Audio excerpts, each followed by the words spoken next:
Baik, itu yang pertama. Perubahan sifat bangunan-bangunan di dunia ini. Banyak orang kaya mendadak, kemudian saling meninggikan bangunan. Yang kedua, sifat manusia banyak berubah. Karakter sifat manusia itu banyak berubah. Artinya begini ya, orang dulu mencari orang jujur, maksudnya itu gampang, masih banyak yang jujur. Sekarang ini mencari orang jujur susah. Bahkan kalau orang jujur itu bisa dimusuhi. Yang jujur malah dikatakan pendusta, yang pendusta dikatakan jujur. Itu salah satu sifat di akhir zaman yang terjadi, dan itulah salah satu tanda dekatnya hari kiamat. Ada saya ke Solo ya, kurang lebih 2 minggu yang lalu saya ke Solo. Kemudian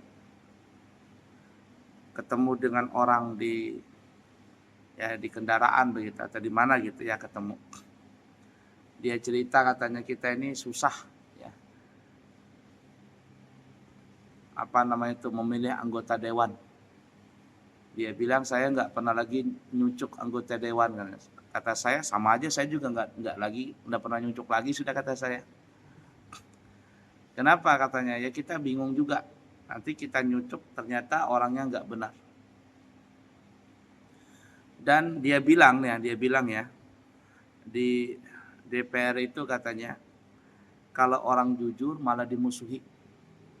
Orang jujur tuh malah dimusuhi dengan teman-temannya. Kalau cuma dimusuhi masih lumayan. Terkadang terkadang orang yang baik ini, orang yang jujur itu dijebak supaya jadi jahat. Nah akhirnya apa? Mau nggak mau ikut arus jadi jahat. Ya enggak? Nah seperti itu.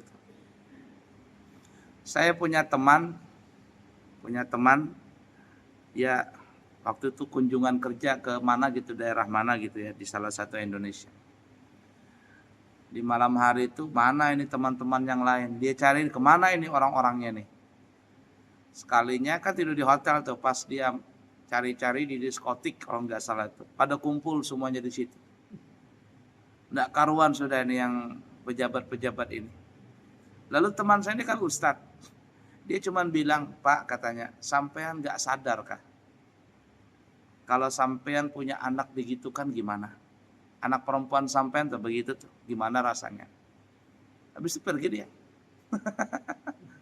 Artinya ini keterlaluan lah ya, yang seperti itu. Nah akhirnya apa, teman saya ini nggak mau lagi ikut seperti itu karena takut terjebak.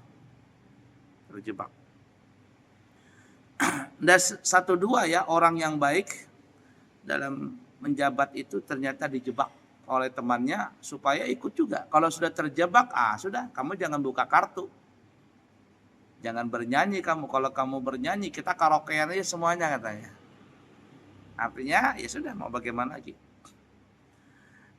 Nah, saya bilang sama yang ketemu saya di Solo tuh, Pak, sebenarnya kita ini nggak bisa juga sih nyalahin orang yang jahat-jahat. Orang-orang yang jahat yang jadi pejabat. Kenapa? Karena kita belum ada kesempatan jadi pejabat. Coba kalau kita jadi pejabat, gimana rasanya? Jadi kalau mereka itu umpama korupsi ini, lalu kita mencak-mencak, mencaci-caci mereka, ya kita gampang ngomongnya. Karena apa yuk? Karena kita belum jadi pejabat. Coba rasakan kalau kita jadi pejabat, bagaimana itu? Makanya itu dia katanya ngeri orang jadi pejabat. Orang yang jadi pejabat baik malah dimusuhin. Kalau dimusuhin masih menang, masih mendingan. Yang bahaya itu sudah dimusuhin kemudian dijebak. Setelah dijebak habis dijadikan kambing hitam. Dan itu berapa banyak seperti itu. Nah, oleh karenanya katanya dia, saya tidak lagi pernah memilih. Kalau pemilu-pemilu yang anggota dewan tuh ngeri katanya dia. Ya aku lihat itu kan pilihan hidup. Tapi intinya di akhir zaman sifat manusia itu banyak berubah. Banyak berubah. Yang jujur dikatakan pendusta, yang pendusta dikatakan jujur, bahkan dijadikan pejabat. Kemudian apa lagi? Banyak orang bermaksiat. Dulu orang bikin maksiat itu malu-malu. Masih malu-malu, malu-malu kucing. Lah sekarang orang bikin maksiat itu malah dipertontonkan. Pertontonkan. Dulu orang, mohon maaf ya, naudzubillahi min dzalik, nasallallahu salam wal afiyah, orang kalau ada orang kepingin berzina, maka mungkin mereka akan pergi ke lokalisasi. Sekarang lokalisasinya tidak ada, tapi main di online. Kelihatan orang-orangnya yang mau dipilih ini itu dan sebagainya. Bahkan dikatakan dalam riwayat hadis ya, di akhir zaman saking banyaknya penyebaran zina, sampai orang yang mau lewat ini ya, jalan tuh mau lewat, orang yang lewat ini bilang, coba kalau kamu mau berzina itu di tempat lain, ini kan di jalan umum.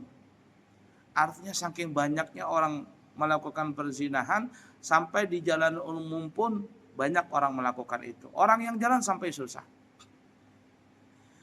Kita insya Allah di Balikpapan khususnya belum pernah terjadi orang berzina di depan umum. Tapi kalau orang pacaran, banyak. Ya, dan pacaran itu adalah salah satu termasuk pintu untuk mendekati zina. Na'udzubillahi min dzalik, nasallallahu alaihi. Tapi kalau keluar negeri, itu enggak karuan sudah. Ada yang namanya, mohon maaf ya, pantai bugil lah, pesta mohon maaf, naudzubillahi min dzalik, nasallallahu alaihi. Kalau pantai bugil biasanya di jalan-jalan mereka tidak berpakaian laki perempuan. Ada yang pawai LGBT kapan, enggak karuan sudah. Di jalanan penuh orang berbuat maksiat. Nah, itu sudah di akhir zaman.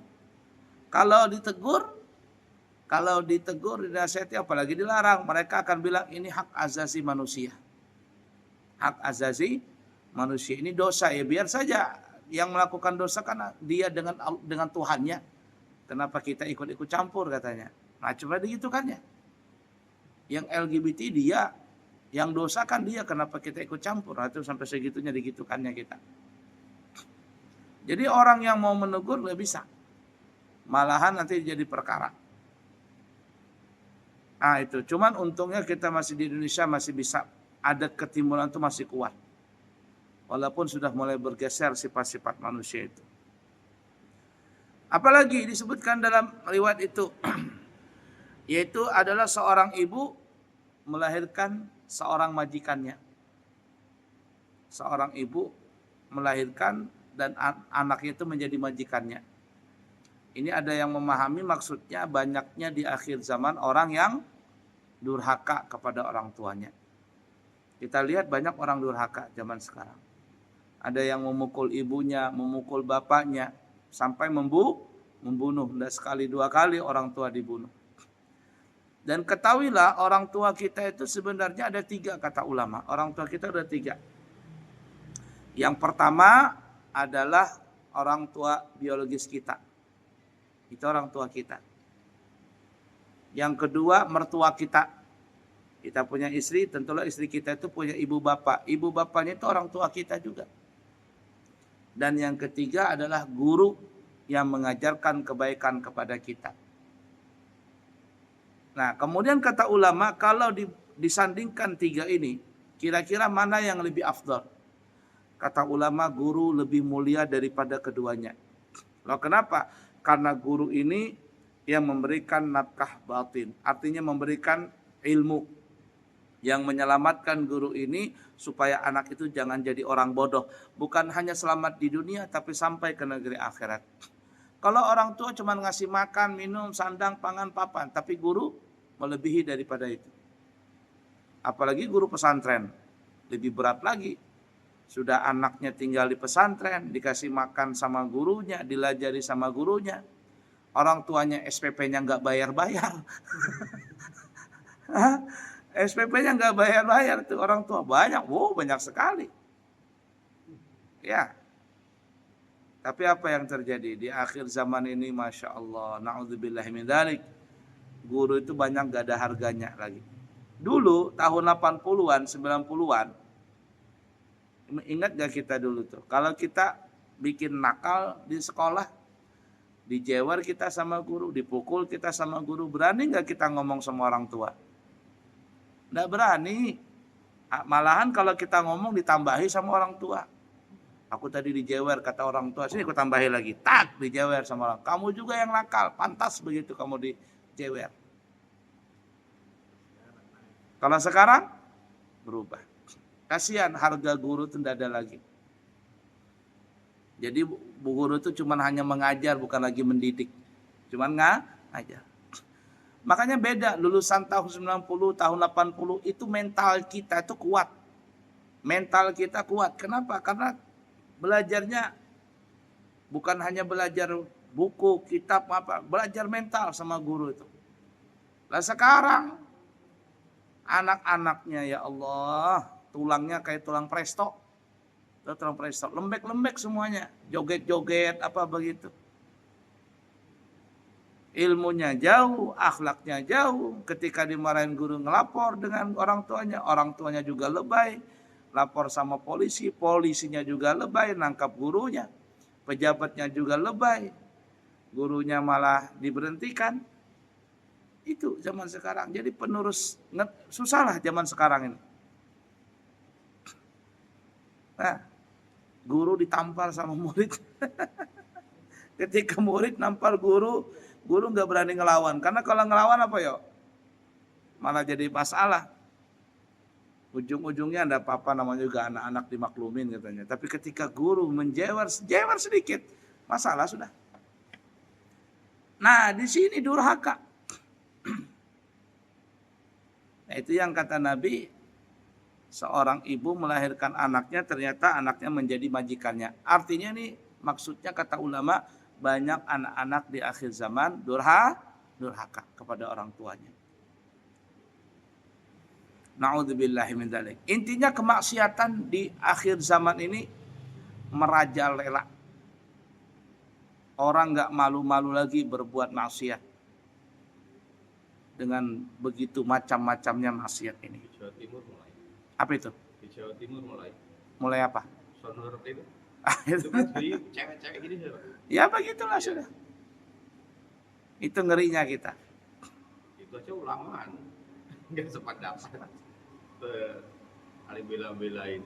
Nah itu dia. Masalah kerjaan. Nah itulah pokoknya berubah sudah sifat manusia sebenarnya berubah.